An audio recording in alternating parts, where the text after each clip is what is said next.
Hey everybody, today we'll talk about how to fix or how to solve the problem of took too much space on the application of Indeed job search.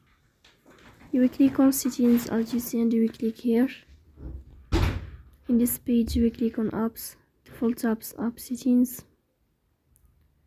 In this list you will search about the application of Indeed job search.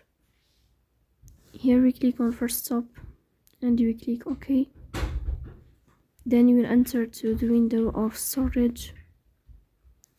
Here we click on clear cache. In the end you will turn off your phone and you will restart your phone again to fix that problem. So that's all. Don't forget to support us by like and subscribe. See you next time, and thank you for your watching and your attention.